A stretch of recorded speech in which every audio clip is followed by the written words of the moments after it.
Magandang oras po sa bawat isa, mga kapatid kay Kristo, mga kamag-anakan sa laman at mga kapwa-Pilipino. Kung saan man po kayo naroon, muli tayong magkaroon po ng pag-aaral ng salita ng Diyos. Nanyayaan po namin kayo na makisama at umaasang ito'y magsilbing kapakipakinabang po sa ating buhay, hindi lamang sa ngayon, higit sa lahat sa walang hanggan. At ating pong pag-aaralan ngayon, bago tayo manalangin, ay makikita sa Aklat ng Mga Gawa, Kabanatang 24 po, mula sa 22 na talata hanggang 27. Acts chapter 24, verses 22 to 27 po. Aking pong babasahin sa inyo bago tayo manalangin. Natapos si Felix na may lalong ganap ng pagkakatalastas tungkol sa daan, ay ipinagpaliban sila na sinasabi, paglusong ni Lysias na Pangulong Kapitan, ay pasisiyaan ko ang inyong usap. At iniutos niya sa senturyon na siya ay tanuran at siya ay pagbigyang loob at huwag ipagbawal sa kanino mang mga kaibigan niya na siya ay paglingkuran. Tatapwat ng makaraan ng ilang mga araw, si Felix ay dumating na kasama si Drusilla na kanyang asawa na isang Uzia at ipinatawag si Pablo at siya ay pinakinggan tungkol sa pananampalataya kay Kristo Jesus. At samantalang siya ay nagsasalaysay tungkol sa katuwiran at sa sariling pagpipigil at sa paghukom na darating ay nangilabot si Felix. At sumagot siya, at ngayon umayo ka, pagkakaroon ko ng kaukulang panahon ay patatawag kita. 26, kanyang inaasahan din naman na siya ay bibigyan ni Pablo ng salapi. Kaya naman lalong madalas na pinatatawag siya at sa kanya ay nakikipag-usap. Tatapwat nung maganap ang 2 taon, si Felix ay inalinhan ni Porcio Festo. At sa pagkaibig ni Felix na siya ay kalugdan ng mga Hudyo, ay pinabayaan sa mga nanikala si Pablo. Pagpalain naman ng Diyos ang kanyang mga salita sa ating puso. Saglit po tayong manalangin. Amang Diyos na sumasalangit, kami po ay muling dumudulig sa iyo sa mga sandali ito upang magpasalamat sa pinagkalobong oras namin pong matunghayan at mapagbulig-bulayan ng pag-aralan ng iyong mga salita. Niling po namin at tulungan kami ng Espiritong Banal upang masalita mong ito ay magsilbing kapakinabangan po sa buhay ng bawat isa na nakakasama namin sa pag-aaral na ito, Panginoon, at higit sa lahat, makapagbigay ng hati sa iyo pong dakilang pangalan. O tulungan po kami na sa tuwing kami po ay humarap sa inyo, lilisan po kami at pakabanalin sa mahal ng dugo ng Panginoon Panginoon Kristo upang sa gayon biging karapat-dapat po ang aming pagdulog sa inyo. At bigyan mo ng kapangyarihan ng iyong salita sa mga tamang kakarinig dito. Ito po ngayon panalangin na may salamat, pananampalataya at pag-asa sa pangalan po ng Kristo na iyong Panginoon. Amen. Amen. Pinamangkitan ko po ang ating aralin ngayon sa salitang English po, no? The sin of procrastination. O sa Tagalog po, ang kasalanang pagpapaliban. Ano po? Dito po sa kasaysayan na ito, makikita natin na itong si Felix, ano po, ay kanya pong inusisa ang tungkol kay Pablo at nang dumating siya nakasama ng kanyang asawa, ay hiniling din ni Felix, ano po, na magsalita si Pablo patungkol sa kanyang pananampalataya kay Kristo. Nung siya po ay magsalita na si Pablo at nakita niya po na ang kanyang pangangaral ay patungkol sa katwiran o sa kabanalan, sa sariling pagpipigil at higit sa lahat sa paghukom na darating ang gagawin ng Diyos sa mga tao. Nangilabot po si Felix, takot po siya hanggang sinagot niya, kaya sabi niya, umayo ka at pagkakaroon ko ng kaukulang panahon ay ipatatawag kita. Dito ko po kinuha yung ating tema na ang kasalanang pagpapaliban. Na po, ipinagpaliban niya na ang pangangaral ni Pablo ay kanyang hininto at pagkatapos sabi niya, when I have my convenient time, I will call you again and listen to you. So, yun po ang isa sa mga kadahilanan po na kadalasan ang mga tao na nais na o dapat na makarinig ng mabuti ang kaligtasan ay pinagpapaliban nila o hindi nila sinasamantala ang pagkakataon na binibigyan ng Diyos sa kanila. Minsan po meron akong isang pinsan na first cousin ko po, kapatid ng aming nanay. Noong makita ko po siya ay malapit na sa kamatayan. At dahil dito, sinamantala ko po na kausapin siya. At nispika po sa kanya yung simple o payak na paraan kung paano maliligtas yung isang tao kung sakaling mamamatay na siya sa kanyang buhay sa laman. At nandumating sa puntong hinahamon ko siya na kailangan siyang mananangin, kailangan niyang suko ang kanyang buhay at kilalanin na siya sa Kristo na Diyos na nagkataong tao na siya lamang kailangan niyang pagtiwalaan na tagapagligtas at Panginoon ng kanyang buhay para sa kasiguruhan. Ano man mangyari sa buhay sa laman, ang kanyang pong buhay na walang hanggan ay mapapa sa kaharian po ng Diyos. Subalit, ang sinagot po niya sa akin, at saka na lang, Ging, sabi niya. Ging po kasi yung palayan ko sa kanila. At saka na lang daw.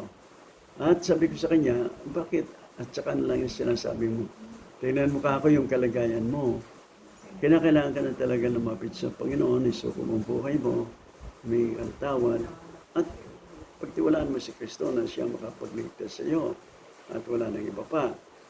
At hindi ko siya po mapilit, bagamat dinidiin ko yung pangangailangan niya na kailangan niyang magkaroon ng kasiguruhan kung ano man ang mangyari sa buhay niya, ay makatitiyak siya na mapapasa Panginoon at hindi po sa kaparosaan. Subalit, hindi po niya ginawa yon hanggang sa nabalitaan na lang na siya po ay namatay. Alam mo yung mga kapatid sa Panginoon at mga kaibigan, napakabuti po ng Diyos na hindi niya po mapabayaan na ang isang tao ay hindi makapakakinig ng salita ng Diyos o kaya hindi niya may papakilala ang kanyang pag-ibig sa mga tao sa iba't ibang kaparaanan. Bago mamatay ang tao, in one way or other, sabi nga, He will give a chance to reveal Himself or to hear the gospel so that if the person who is listening will respond positively na po sa pamagitan ng pagsisisi, kasalanan, pagtanggap ni Kristo, tagapagligtas po ng maliligtas. Hindi po mangyayaring ang Panginoon ay hindi niya gagawin ang kanyang paraan upang ang tao ay hindi makapakinig ng salita ng Diyos. Subalit, marami po ang katulad ni Felix, na bagamat nandun na yung pagkakataon para siya ay magpasya, para tanggapin niya ang pangangaral ni Apostol Pablo patungkol sa pananampalatayang Kristiyano na iyong ipinako na sa krus ang siyang tunay na Kristo, anak ng Diyos na tumubos ng kasalanan, na namatay, ngunit muli siyang nabuhay, po upang sinamang sa kanya sumampalataya ay magkakaroon din po ng ganitong karanasan na po sa buhay. Kasi po tayo ng mga anak ng Diyos, yun talagang mga Kristiyano po. Sabi nga ng Panginoon Kristo, akong pagkabuhay na maguli, sino man ang maniniwala sa akin, bagamat mamamatay, gayon may mabubuhay. Sapagat meron po itinatawag na resurrection of the dead. At yung mga Kristiyano, they will be raised from the dead and enter into the kingdom of God. But then yung non-believers, they will also be raised from the dead to have their full body, physical body. But the thing is, they will be thrown into the lake of fire, and they will spend their lives in hell forever and ever and ever. So, hindi po sinamantala ni Felix ang ganong pangangaral ni Apostol Pablo, kundi nagkaroon siya ng tinatawag na pagpapaliban. Sabi niya, kung ako'y mayroong kukulang panahon, ipapatawag na lang kitang muli. So mga kapatid sa Panginoon, ganito ba ang mga pangyayari, no? sa mga maraming tao na bagamat narinig nila ang Ebanghelyo, ang mabuting balita ng kaligtasan na kailangan tanggapin, para sa kanilang kaligtasan, subalit pinagpapaliban pa nila. Sabi nga ng mga iba, lalo na sa mga kabataan, sabi nila, ako'y bata pa, gusto ko pang mabuhay, no? Sa laman, ibig sabihin, sa salimutan, mag-enjoy ang buhay nilang sa laman. Subalit, sabi nga ng Banal na Kasulatan sa mga Kawikaan, Kabanatang 27, talatang 1, na sinasabing, huwag mong ikang ipagmayabang ang araw ng bukas, sapagkat nalalaman mo, hindi mo nalalaman kung ano ang ibubunga ng bukas. Totoo nga naman po, kasi ang mga tao sa ngayon, manlalakas nga, no? At makita mo ng mga bata pa, subalit dumarating yung pagkakataon na sa hindi na inaasahan, kakaroon po ng aksidente, kakaroon ng stroke, at namamatay sila sa hindi nila inaasahan.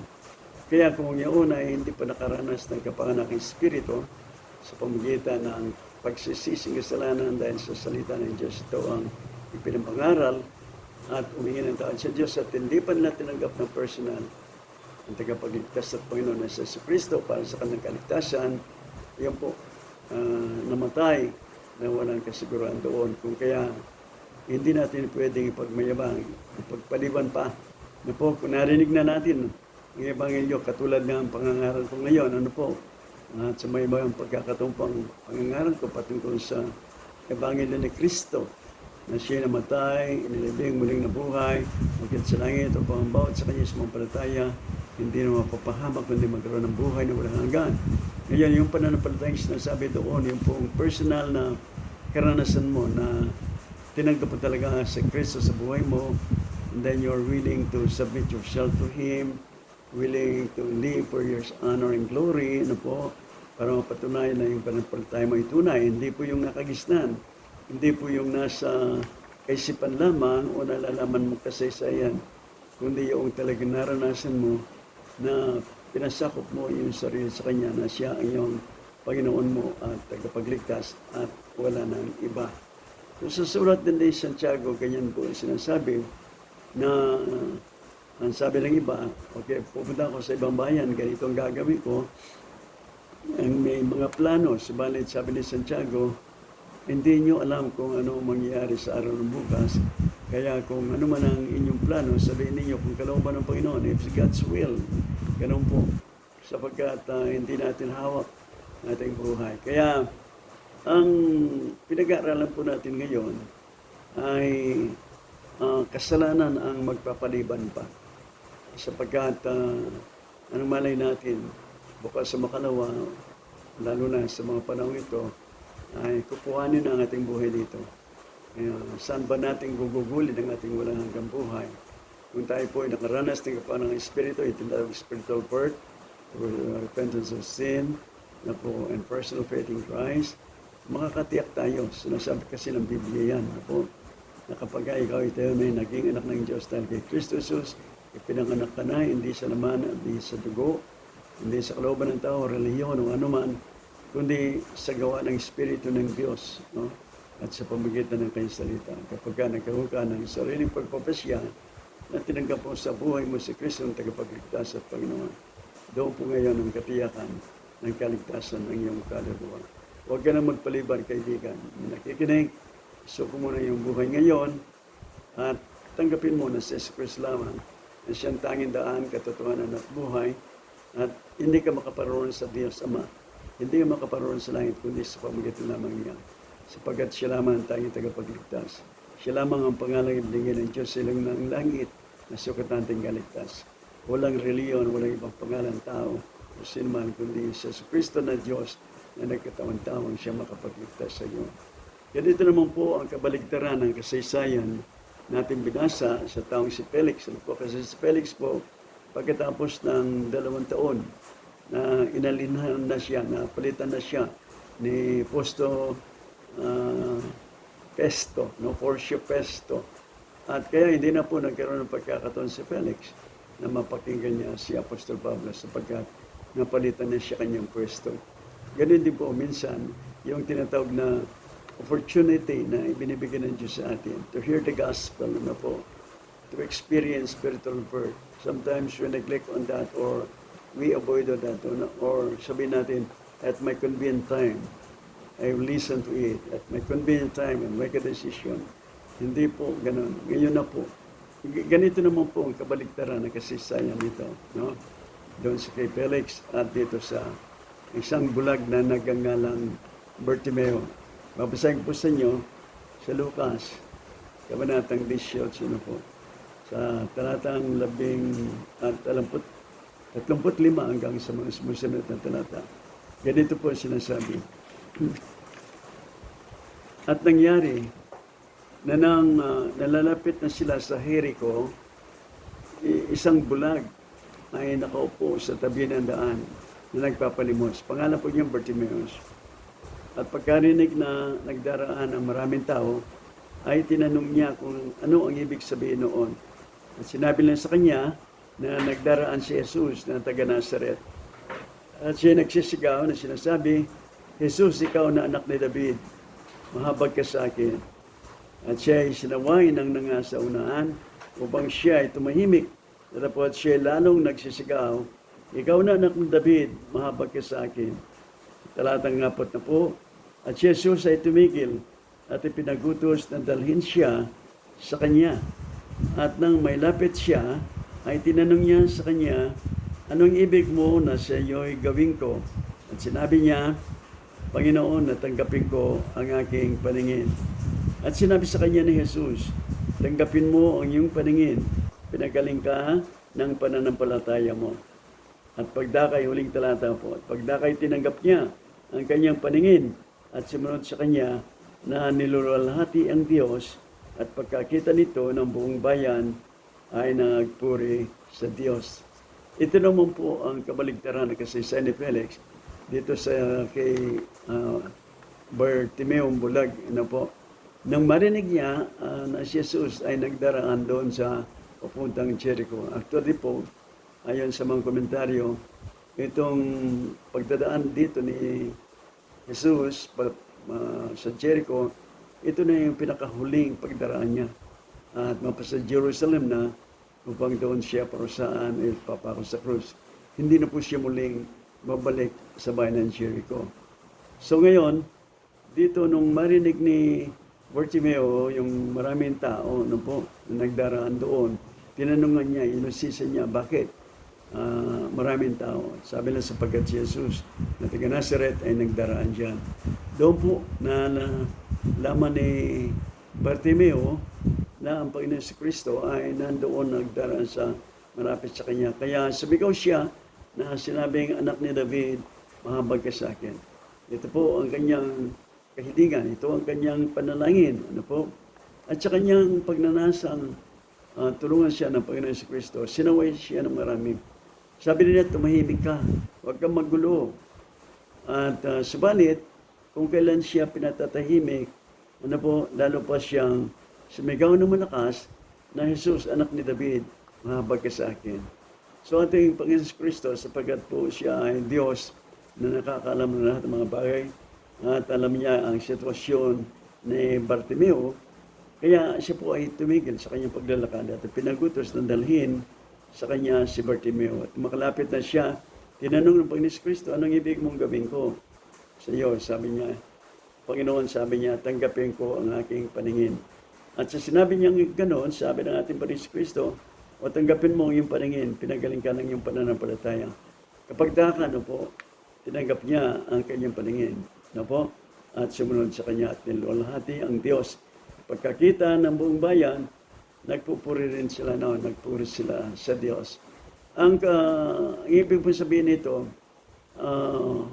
yung opportunity na ibinigay sa kanya, pagdaraan ng Panginoon Kristo, i-grab the opportunity na po, to ask Jesus mercy, to ask Jesus to heal him, to open his eyes, ano po. Whereas yung kay Felix naman, he lost the opportunity dahil doon sa kanyang tinatawag na procrastination. At saka na lang. Okay, dito naman po, ginrab ni Bartimeo yung opportunity At isa pa pong maganda dito sa kanya, the more na binabawalan siya, the more na nagsisigaw siya, Jesus, mahabag ka sa akin. So, ganito po, no? Kung tayo binibigyan ng Diyos ng pagkakataon na katulad nito, sabihin ko sa iyo, ito'y pagkakataon na po ninyo. Narinig ninyo ang Ebanghelyo. Narinig ninyo ang pag-ibig ng Diyos na ibinigay ang kanyang pagtuon ng anak ating Panginoon Kristo ng nagkatawang tao.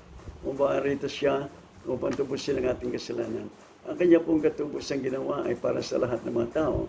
Subalit ang mga magtitiwala lamang, mananalig dito, ano po, at magkaroon ng karanasang personal sa kanya na siya ay kanilang Diyos na tagapagligtas, sila lamang po ang kasama doon sa tinubos ng kasalanan.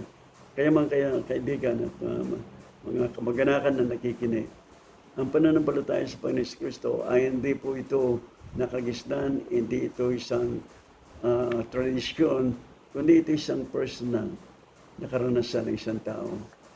We need to shout it, ano po? Being passive is not enough, ano po? Katulad nga po minsan, parang ano lang po, binubulong nila sa gano'n. Possible po, isigaw pa natin. Sigaw natin ang ating kahilingan sa Diyos na tayo patawarin ng Diyos, hindi tayo ng tao sa ating mga kasalanan, andan natin talikuran ito. Tapos kung tanggapin mo si Kristo, isigaw mo na, Jesus, tinatanggap kita na ikaw ang anak ng Diyos, ikaw ang Diyos na nagkatawang tao, ikaw ang tagapagligtas, ikaw ang aking Panginoon. At sa ganung paraan po, masasabi natin na ang iyong pagpapasya na tumanggap sa Panginoon Kristo bilang iyong tagapagligtas at Panginoon ay masasabi natin tunay. Hindi po ito ginawa ninyo na tahimik lamang sumunod kayo sa isang taong nagsabi sa isang doon yung kanpanan. Kundi kayo mismo, yung isinigaw ito na po, na may pagsisising kasalanan, pagtalikod, pangakang pagtalikod na ito mabuhay sa kanyang kamanalan. At maglingkod sa kanya, sumamba sa kanya sa Espiritu at katotohanan. Ito po ang kailangan ng bawat isa. Upang sa gayon, ano man ang mangyari sa mundo, ano man ang mangyari sa buhay mo, makatitiyak ka, katulad ng pangako ng ating Panginoon Kristo, na hindi ka na mapapahamak, kundi magkaroon ka ng buhay na walang hanggan sa kaharian po ni Kristo. Sana po huwag na kayo magpaliban, sapagat napamagat natin ang kasalanang pagpapaliban, ano po, the sin of procrastination. Kundi let us grab every opportunity that God has given us and to make decision that we may be able to have benefit of what we are hearing or studying from God's Word. At sana po, hindi nyo pakakawalan ang mga salitang ito na hindi nyo pagpapasyan sa paharap ng Diyos ang iyong pagsisisi at pagtanggap kay Kristong Diyos na tagapagligtas. Pagpalain po kayo ng Panginoon hanggang sa susunod at sana po mag-invite po kayo ng mga kaibigan nyo na makinig po sa pinag-aaralan po natin. Lord willing po, every Monday and every Friday, nagkakaroon po kami ng ganitong pag-aaral sa salita ng Diyos. God bless po.